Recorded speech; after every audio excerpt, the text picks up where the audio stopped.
This is a love story of sorts. My first love, Pamela Briggs, conveniently lived right next door to me. Uh, Unfortunately, because whenever we tried to go out, hang out, go out together, my kid brother was always tagging along. We never seemed to get any time alone. Uh, but when I proposed marriage to her, she kindly accepted. My brother and mother were fine with that, even though we were both 5 years old. Uh, by the time we got to be around 7 or 8, we were both the same age. My little brother, who was about 6, was still hanging out with us. And one time we were out coming, we all went to the same school.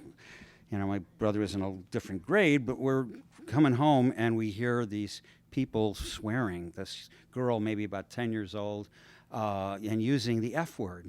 And I don't know if you were like us, but when I was around 7 or 8 years old, I didn't know what it meant. We wanted to know, what does this word mean that's so powerful, it gets people's attention, and that I'm not supposed to be saying? So one day when we heard this girl, Kay, arguing and using this word, we grabbed her and asked her what it meant. And so she takes us into this doorway secretly, into this quiet doorway, and she said, and we asked her, what's this F word mean? She said, well, it's when two people take their clothes off, and they have all their clothes off, and they face back to back, and they bend over, and they rub their behinds together. And so we wondered, wow, that's interesting. It doesn't sound too hard, too difficult, So anyway, we were all excited and now felt newly enlightened. Later, though, at home, I thought, wouldn't it be cool if Bruce and I, my brother and I, fucked like adults? I presented my idea to little Bruce, and he agreed that it would be cool. So while our parents went out to the store shopping, we went into the bathroom, locked the door, took off all our clothes, proceeded to stand back to back, and bent over and gently rubbed our butts together, moving from side to side and up and down, make sure we were doing it properly, all around, And we finished. We felt, wow, we're fucking. Okay.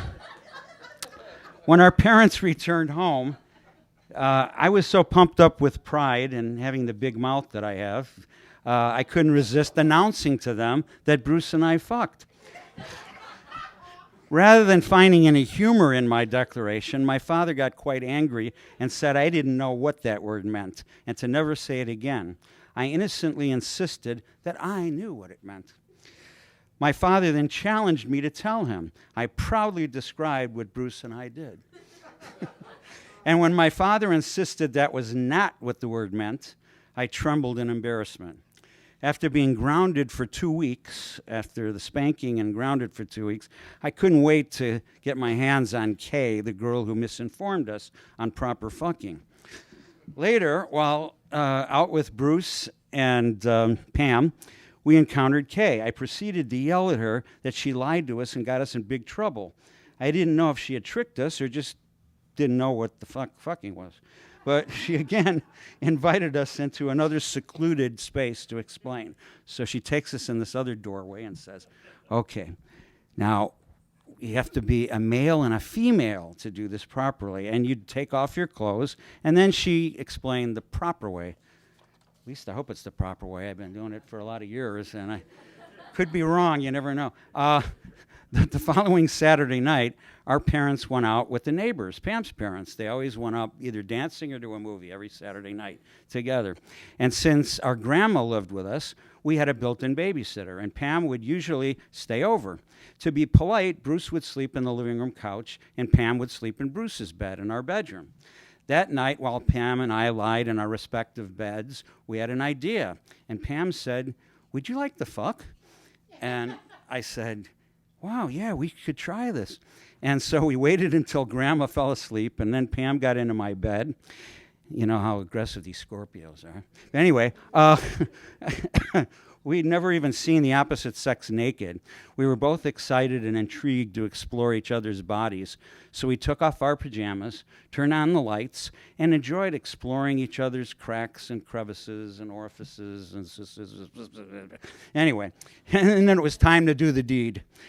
With kind of a semi-boner, you might say, I put it inside Pam's vagina, or hole as we called it. I proceeded to push it inside, and we both giggled in delight, hoping we were doing it properly. After proudly satisfying all our curiosity, we fell asleep.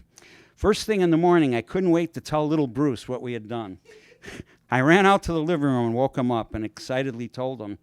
Unfortunately, the wind went out of my sails when he didn't believe me. After unsuccessfully trying to convince him, he insisted on Pam and I proving it by demonstrating it for him.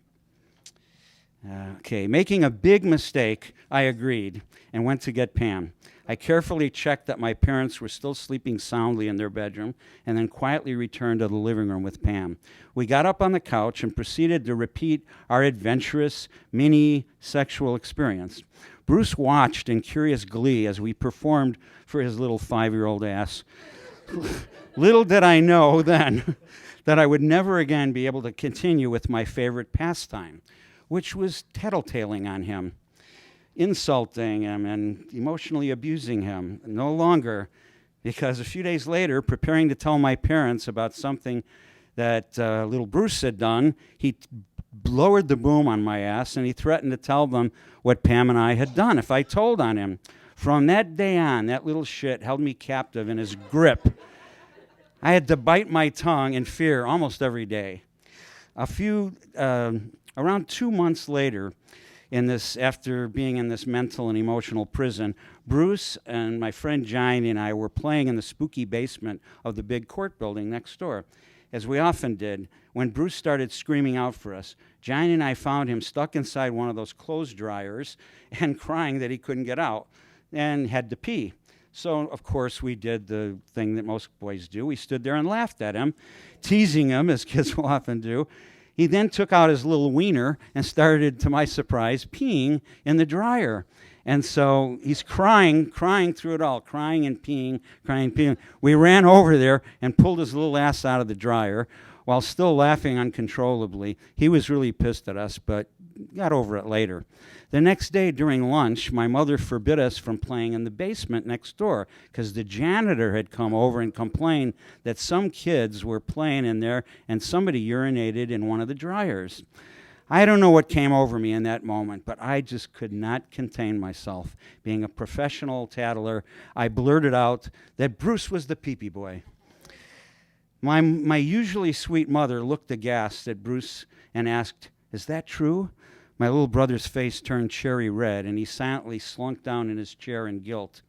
He sat there pouting and never uttered a sound as my mother scolded him for almost 10 minutes. When she finished her rant, Bruce continued sitting there silently for a few moments. When he finally decided to speak, the only thing he had to say was, "Wayne and Pam fucked." I couldn't believe what I heard him say, although I should have expected it, being stupid enough to tattle on him, but I just couldn't stop myself. I then slunk down in my chair as my mom's eyes drilled through mine into my soul. "What is Bruce talking about?" she hollered at me and proceeded to grill both of us intently. I had never seen her more surprised, confused, and upset. When the dust cleared, she said those truly scary words, "Just wait till your father comes home from work."